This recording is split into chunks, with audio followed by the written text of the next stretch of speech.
Hi, Fire Signs, Aries, Leo, Sagittarius. Welcome po sa ating channel.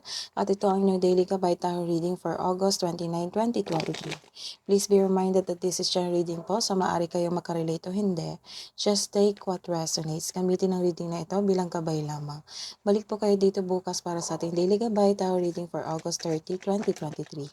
Please like, subscribe, and click that button para updated po kayo sa daily tarot reading natin. Maraming salamat po. Spirit guides, ano po ang energy today ni Fire Signs, Aries, Leo, at Sagittarius? Spirit guides, I need 2 cards.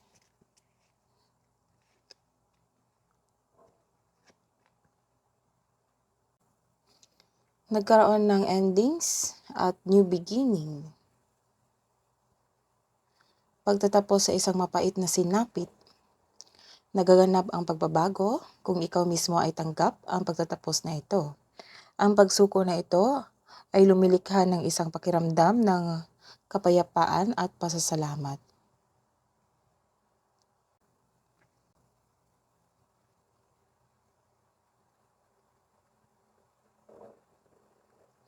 This card ay sumisimbolo ng katapangan at confidence. This card tells you to be careful sa mga ginagawa at pinipiling desisyon. What's the advice? Message from Spirit Guides ngayong August 29, 2023 para kay Fire Signs.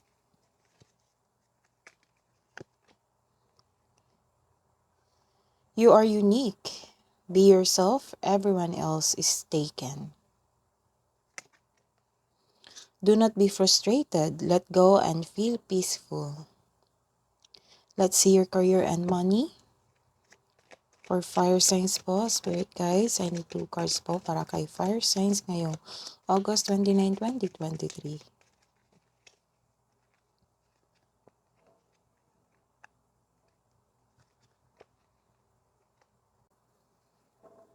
Nagkaroon ng immaturity or oversensitivity.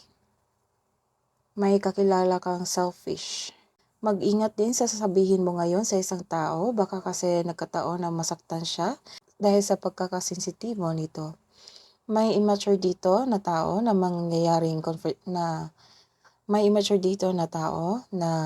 mangyayaring confrontation dahil sa hindi maganda ang kanyang pinagsasabi. Wala ka ng time sa sarili mo, you may be taking life too serious. So take time yourself, take care of yourself, Fire Signs. Let's see your love and romance message.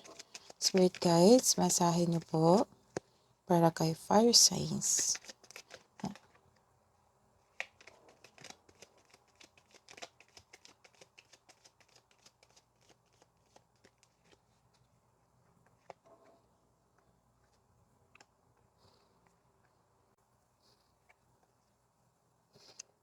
Nagkaroon ng self-protection sa buhay pag-ibig.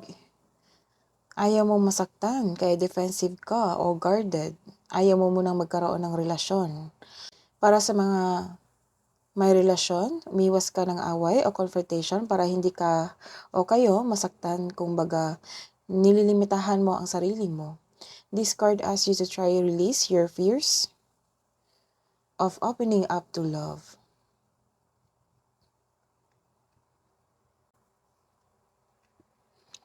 Nagkaroon ng disharmony or breakup. May iniisip ka ngayon tungkol sa isang tao na na-waste ang time mo sa kanya, like nag-invest ka ng effort and time. Ilan din sa inyo may tampuhan o separasyon na magaganap o pag-aaway mula sa isang kaibigan, kamag-anak o miyembro ng pamilya. This card asks you to trust in your intuition. Mayroong sekreto na hindi mo pa alam. Marahil kaya nagkaroon ka ng alinlangan dahil sa intuition mo. It's time to communicate openly about your intuition. So listen to your intuition.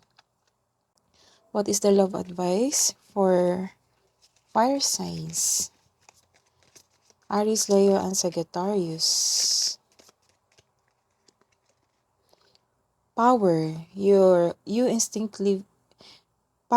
instinctively know what is right for you, and you have the power to say no or to walk away at any time.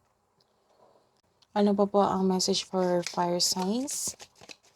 ngayong August 29, 2023. Spirit guides. Confidence is your key to success. Message po para kay fire signs, angels, archangels, spirit guides. Message po.